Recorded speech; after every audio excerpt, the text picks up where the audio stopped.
જય માતાજીના નાદ સાથે ધ્રાંગધ્રાથી પાટડી ધામમાં પગપાળા સંઘ રવાના થયો. સંઘનું ઠેર ઠેર ઠેકાણે સ્વાગત કરાયું.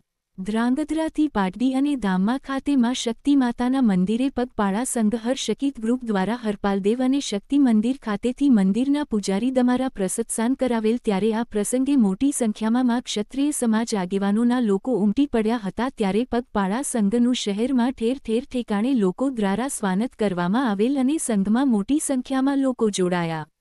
ધ્રાંગધ્રા રીંચોક ખાતે હરપાલદેવની પ્રતિમાએ અને શક્તિ મંદિર ખાતે મહાઆરતી કરી પગપાળા સંઘને શક્તિ માતાના પૂજારી ચંગ ઝાલાવાડ ક્ષત્રિય સમાજના ડોએસડી ઝાલા મોહનસિંહ ઝાલા એડિશનલ કલેક્ટર કુલદીપસિંહ ઝાલા મનોહરસિંહ રાણા લલિતસિંહ ઝાલા ભરતસિંહ ઝાલા સહિત આગેવાનો દ્વારા ધ્વજા આપી પ્રસ્થાન કરાવેલ. ત્યારે આ પ્રસંગે ક્ષત્રિય સમાજના આગેવાનો સહિત મોટી સંખ્યામાં આગેવાનો ઉપસ્થિત રહ્યા હતા. ત્યારે ઢોલ નગારા ડીજે સાથે મોટી સંખ્યામાં લોકો સાથે પાટડી અને ધામમાં ખાતે ઢોલ નગારા અને ડીજે સાથે જય માતાજીના નાદ સાથે મોટી સંખ્યામાં ભાઈ બહેનોનો પગપાળા સંઘ જવા રવાના થયેલ. ત્યારે પગપાળા સંઘનું ધ્રાંગધ્રા શહેરમાં ઠેર ઠેર ઠેકાણે વેપારીઓ અને લોકો દ્વારા સ્વાગત કરવામાં આવેલ. ત્યારે પગપાળા સંઘને સફળ બનાવવા માટે જંગસિંહ ઝાલા, દાનુભા ઝાલા, એનડી જાડેજા, બનરવંતસિંહ ઝાલા, અનિરુદ્ધસિંહ ઝાલા, નરેન્દ્રસિંહ ઝાલા, ગમેન્દ્રસિંહ ઝાલા, એનડી ઝાલા, દુષ્યંતસિંહ ઝાલા, હર્ષકીત મહિલા ગ્રુપ સહિત ક્ષત્રિય સમાજના યુવાનો દમારા જહેમત ઉઠાવવામાં. રિપોર્ટર રાઠોડ દિલીપ, ધ્રાંગધ્રા.